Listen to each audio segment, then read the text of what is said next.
Welcome back to the Diary of Borderline Girl. As usual, this is my opening. It's been a while I haven't made a video.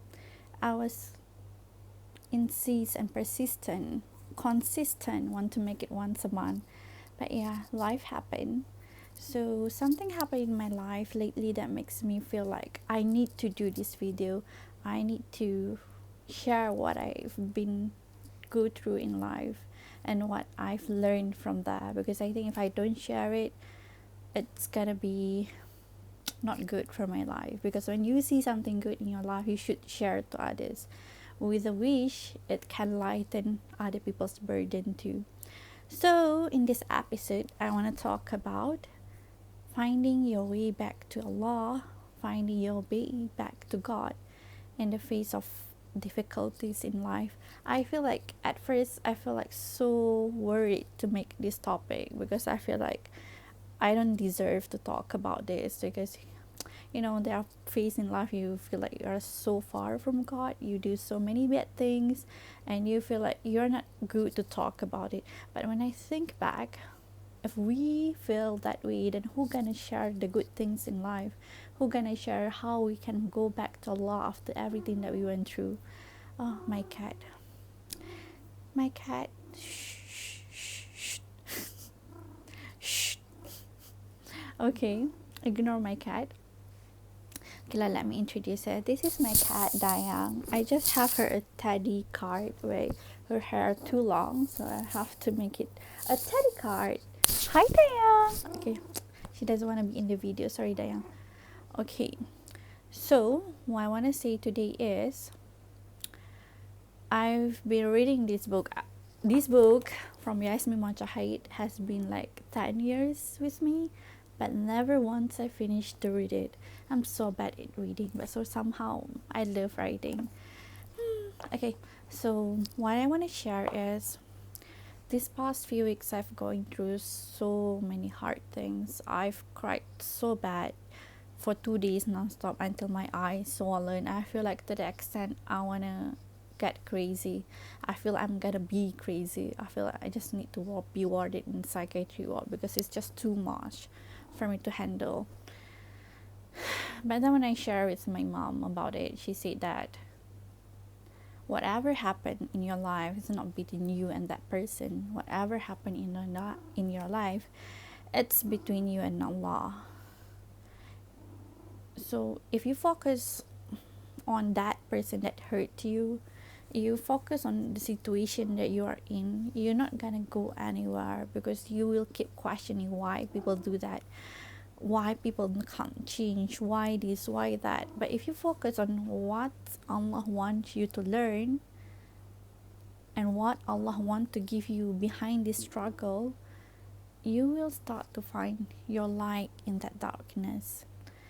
What I'm trying to say is Allah keep gonna test you again and again with this dunya until you realize that the only thing that should be in your heart is Allah and Rasulullah. And dunya or human or so many other things are only meant to be in your hand, so that when you're being tested with them, it gonna hurt you, but it gonna make you still closer to Allah. Going so many life struggles this past 2 years, I love people that I really attach with, that I really love with, that I imagine my life gonna grow with them, my life gonna have them in every phase of my life, but Allah taken them away from my life. And I was lost. I was lost on how am I gonna manage my life without them. I've been with them like maybe 2 or 3 years. How? It was so painful. And then I still meet good people, but people comes and go. That's the reality of life. But as someone like me who have BPD, I tend to attach to people and make them a center of my life. And when they are not there or no longer there or they change, it's hurt me so bad. And in this book, Yasmin Montahait shared the same thing, that she's also a person that easily attached to people. She thought just because she's not a materialistic person, she already close to Allah, but she didn't realize that human is also dunya. So when I go through this phase, I learned like to the extent that I realized, Ya Allah, taken the dunya away from my heart and just put it on my palm of my hand, because the dunya hurt me so much. The dunya makes me break. When I depend on a human that is full of flaws and weakness, I become weak myself.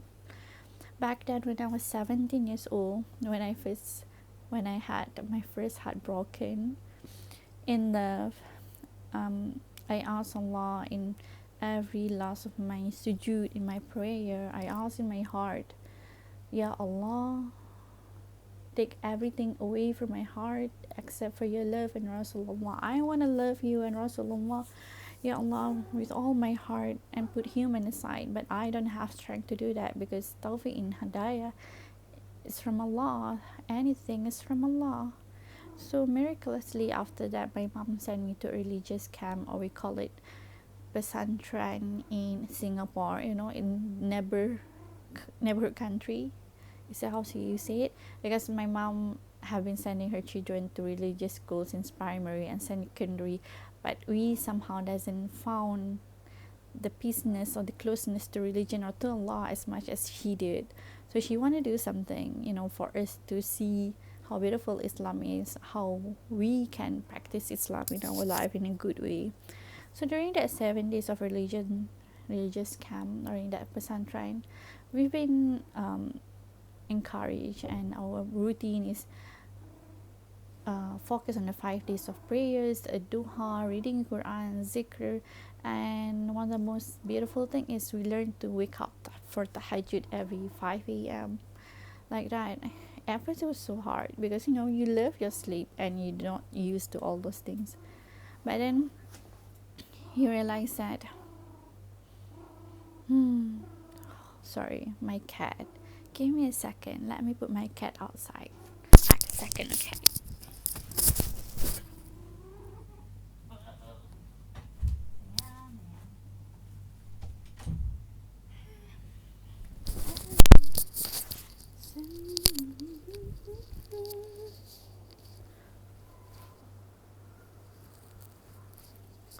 Okay, moral of the story, if you want to make a vlog, don't bring your cat around.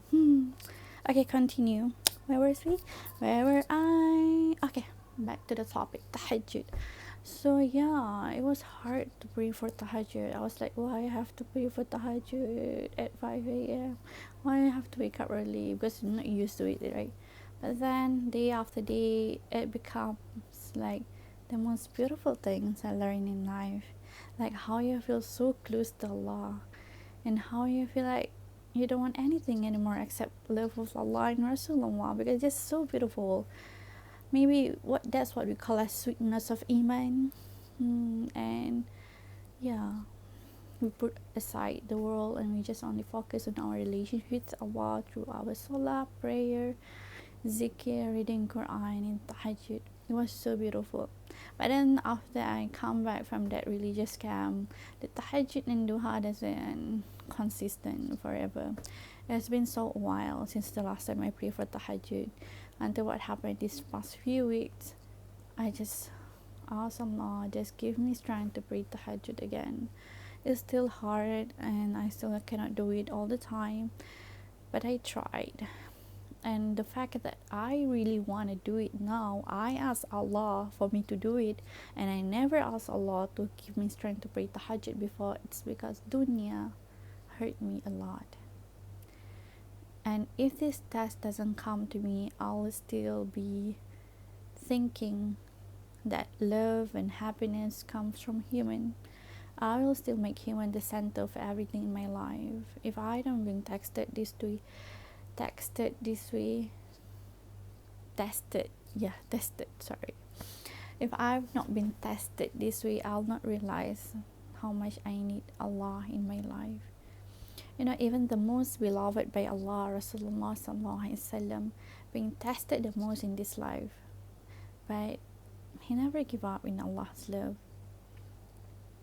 So one of the best way to go back to Allah is to think of Allah in a good way. When I got my first severe depression back then, I was not mad of Allah. I was not. I was not mad at God, but I was so mad at myself because I have a thought that time that, oh, Allah is so mad at me. I have so many sins, that's why this happened to my life. Allah want to punish me, and this thought make me even more depressed. Until one day, somehow I feel like I cried to Allah, like it's too much for me to bear, and suddenly rain comes, a very heavy rain. And I feel like that rain is Allah telling me Allah loves me so much, Allah will never give up me. And whatever I think of Allah at that time is so wrong.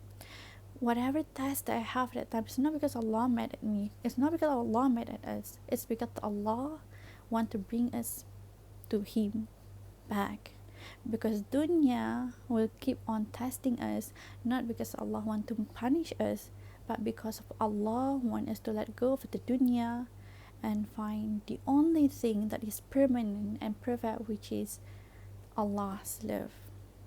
You know, in this book, Mayasmi Mujahid said that our heart search for perfection, our heart search for something permanent, but we look for it in this dunya, and that's what hurt us. But actually that perfection and that the permanent thing that we are actually seeking for, that Allah has created our heart for, is Allah's love. That's the permanent thing that Allah want in our life. So until we come to realization on this thing, Allah will keep testing us, because life is a test. And test is not because Allah angry at you, not because Allah punished you. It's because Allah loves you, and for you to realize this thing is for you to being tested until you will say, I don't have any strength left. That's how I feel in my life. That's what I want to share with people out there. That's what I tell myself. I want to survive from this mental illness.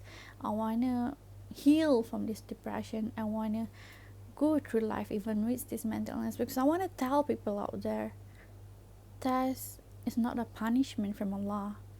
Test, be it physical or mental illness, is a gift from Allah, because Allah still loves you. Allah still want to call you back towards Him. Allah loves you so much. Allah's love is 99 times more than a mother's love towards her children. Can you imagine how big that love is? So amazing. Even talking about this make me feel like, oh ya Allah, I went through a lot so that I will never forget about you. And it's also the same to your life. What I want to say, the other thing is, let me think if I still remember what I want to say. Oh yeah, until you realize that the test comes from Allah, is for you to bring you closer to Allah, is for bring you to cry in your prayers towards Allah, is for you to start reading Quran back, is for you to start zikrullah back, is for you to start praying tahajjud yet. You will keep getting hurt. Let go of not something not yours. Dunya is not ours. Even human, our parents, our partners, our children, and everything is a test from Allah. Is a gift, and use it as a means to closer to Allah. If it's bring you far from Allah, then there's something you need to correct. I'm sorry if anything I see here like triggering or not suitable for you. It's okay if what you hear is not suitable for you, because different people take different things different way. It's okay. If I say all this into my old self, I'll be mad at myself for saying this. But I've grew older. As you grow older, you grow wiser, because so many things you learn in life. So back to what I said before. If you're asking why you're being tested this way again and again, despite you still praying, because you are praying, but you don't focus that praying is the most beautiful things in your life. That really learn to understand the meaning of the Al-Fatiha, learn to understand the words that you say in your prayer. You know, for myself, when I pray, it's very fast. Even niece or nephew like say, why Mati, they call me Mati, why Mati pray so fast?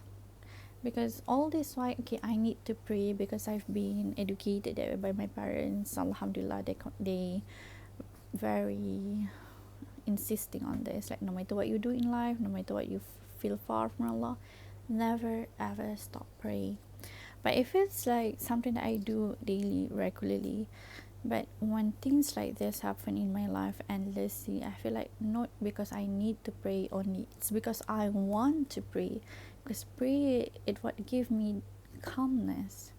It's because in the prayer we say in every Al-Fatiha, we say we don't depend on anything except Allah.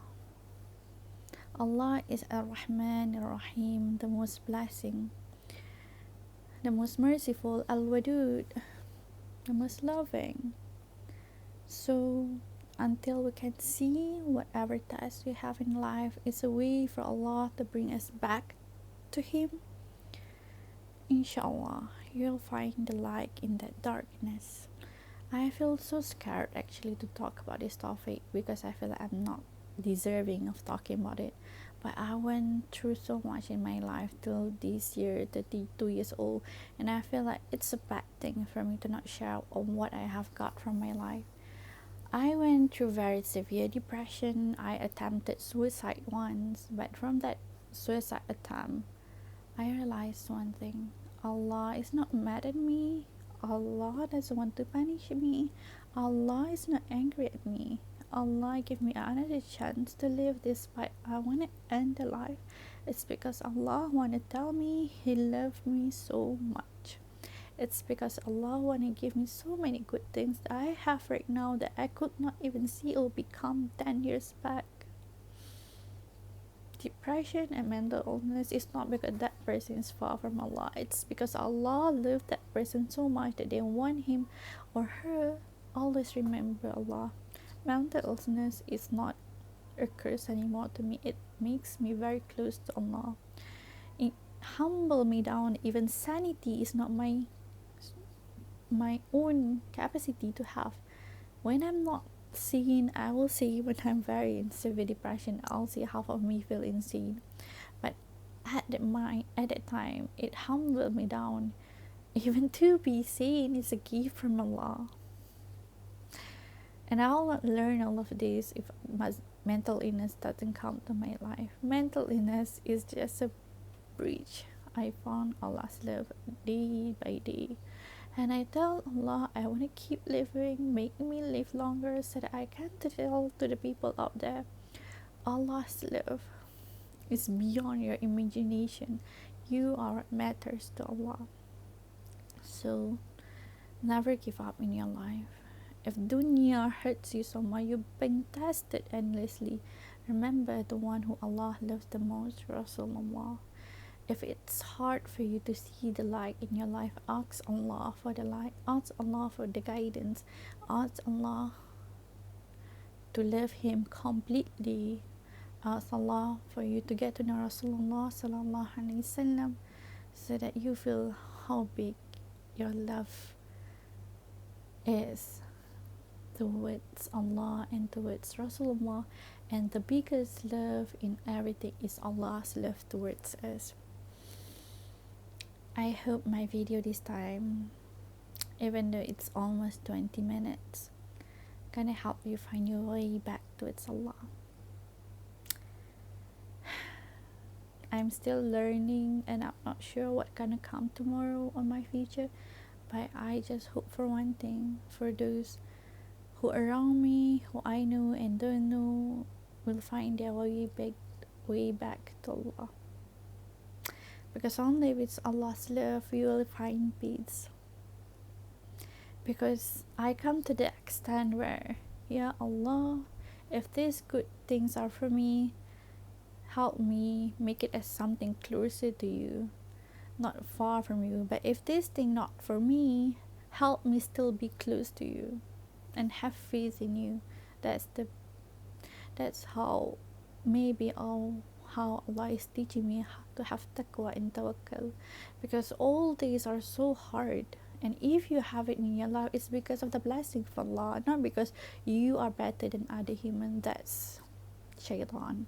Never ever think you are better than other people, because the biggest task in life is ujub, takabur, and riya, where you think you are better than other people just because you pray, just because you wear scarf. Never ever think you are better than anybody else, because whatever you have is because blessing of Allah. And you have to think good about people, that one day they'll find their light too, it's Allah too, and your responsible is not to judge them but to pray for them.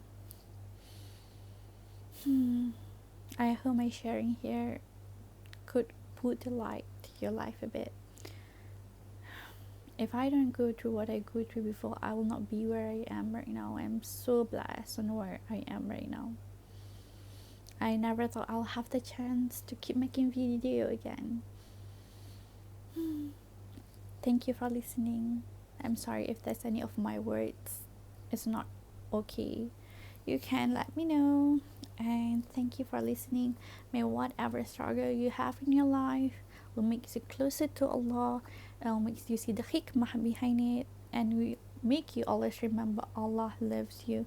You remember this one saying I want to say at the end of the video: if you put your finger in an ocean and you take out your finger from the ocean, the drip of the water, that small drip of the water, that's dunya, and the rest of the ocean, that's akhirah.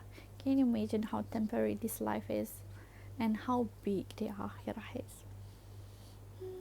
Allah is waiting for us all the time, and He will never ever give up on us despite we give up on ourselves, because that's how I feel in my life. Thank you for listening. Assalamu alaikum. Ila liqa. Ma'as salama.